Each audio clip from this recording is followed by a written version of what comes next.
जम्मू कश्मीर के राजौरी में cease fire के बाद पहली सुबह की तस्वीरें कल से बहुत ज्यादा अलग नहीं हैं। उम्मीद है जल्द ही यहां की जिंदगी पटरी पर लौट आएगी। पूरा हाल बता रहे सहयोगी अनुराग द्वारी।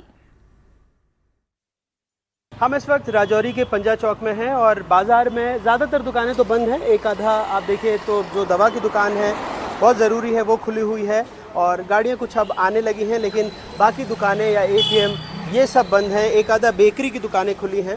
सुरक्षा व्यवस्था यहाँ पर चाहे जम्मू कश्मीर पुलिस हो, चाहे पैरामिलिट्री हो, चाहे सेना के जवान हो, वो चाक चौबंद आपको दिखेगी शहर में अभी भी, क्योंकि जिस तरह से शेलिंग हुई थी और पास में ही जो ADDC राजकुमार थापा जी हैं, एक कायराना हमले में उनकी मौत हो गई और कुछ और लोगों की मौत हुई राजौरी में। पुंछ में तो हमने देखा कि हर गली में इस तरह के निशान आपको मिलेंगे। भाई साहब, आप यहीं के रहने वाले हैं? हाँ जी बिल्कुल। क्या नाम है आपका? परमजीत सिंह। परमजीत जी, आज थोड़ा शहर ऐसा लग रहा है कि थोड़ा बहुत कुछ बेकरी की दुकानें खुल गई, अगर नहीं तो फिर सब कुछ कल रात को जिस तरह से धमाके नहीं हुए तो अब आप लोग थोड़ा सा सेफ महसूस कर रहे हैं? हाँ, जैसे कल सुबह काफ़ी धमाके हुए तो शायद ये राजौरी के इतिहास में पहली बार था कि राजौरी सिटी के अंदर आकर के मोटार गिरे।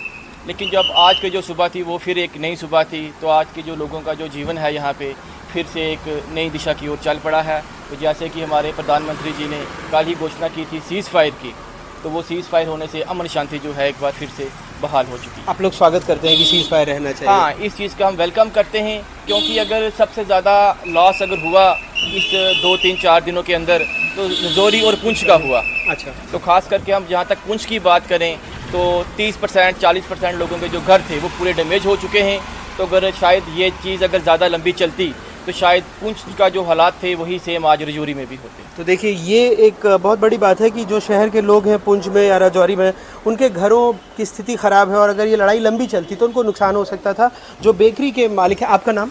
मेरा नाम तरुण शर्मा है। तरुण जी, आपकी दुकान कब तक बंद रही? सर, दुकान हमारे 2 दिन बंद रही। 2 दिन बंद रही, तो अच्छा खासा नुकसान हुआ होगा फिर? हाँ, नुकसान हुआ। ये पूरी मार्केट एक्चुअली बंद रही तो काफ़ी लोगों को भी दिक्कत आई, सामान नहीं मिल पाया लोगों को। लोगों में इस गोलाबारी से बहुत पैनिक हुआ, तो लोग राजौरी छोड़ के जा रहे थे यहाँ पे। अब जैसा कि कल सीज़ फायर का ऐलान हुआ तो यहाँ पे अब धीरे धीरे लोग वापस आना स्टार्ट हो गए हैं। अब आपकी बेकरी में काम भी शुरू हो गया? हाँ जी सर, अब काम शुरू हो गया है, इस बात की खुशी है हमें। गर्मा गर्म बिस्किट निकल रही है? हाँ सर, बिल्कुल। अगर कल भी माहौल अच्छा रहा तो कल भी से फिर से सब कुछ नॉर्मल हो जाएगा, तो यहाँ पे फिर से सब बनना स्टार्ट हो जाएगा, लोग वापस धीरे धीरे वापस आ जाएंगे। तो अब सीज़ फायर के ऐलान होने के बाद अब लोग यहाँ पे सुरक्षित फील कर रहे हैं। तरुण जी जैसे लोग हैं, इनके चेहरे पर सुबह सुबह एक मुस्कान लेकर हमने बात कर ली, तो लगता है कि अपना दिन सफल हो गया और उम्मीद करते हैं कि इनका कारोबार भी अच्छे से चले। 2 दिनों से इनकी दुकान बंद थी और खासा नुकसान होता ही है जितने भी छोटे मोटे व्यापारिक प्रतिष्ठान हैं, और ये सुरक्षित महसूस कर रहे हैं क्योंकि ऐसे हमारे जवान यहाँ पर तैनात हैं दिन रात लोगों की सुरक्षा के लिए। भाई साहब, आपका नाम?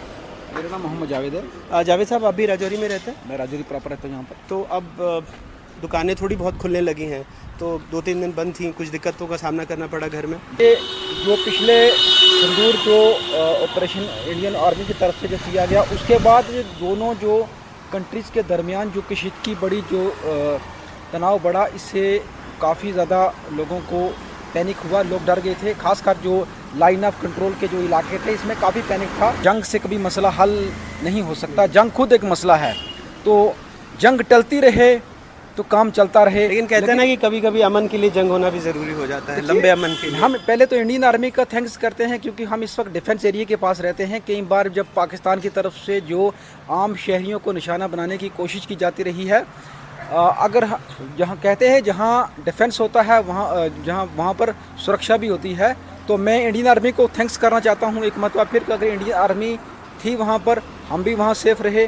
जब भी पाकिस्तान की तरफ से कोई अटैक किया जाता रहा था, चाहे वो ड्रोन से हो या किसी मिसाइल से हो, तो इन्हें डिटेक्ट भी किया जाता रहा है। इंडियन आर्मी का एक बड़ा अहम रोल है। मैं इंडियन आर्मी को थैंक्स करता हूँ। अगर हमारे कोई बच्चे होते हैं तो हम सबसे पहले उन्हें अपने इंडियन आर्मी का जवान ही बनाना पसंद करेंगे। बहुत बहुत शुक्रिया। तो ये देखिए कि लगातार जो भारतीय सेना के जवान हैं, पैरामिलिट्री है, जम्मू कश्मीर पुलिस है, सारे लोग तैनात हैं और जो आम नागरिक हैं वो इनके बूते ही खुद को महफूज महसूस कर रहा है।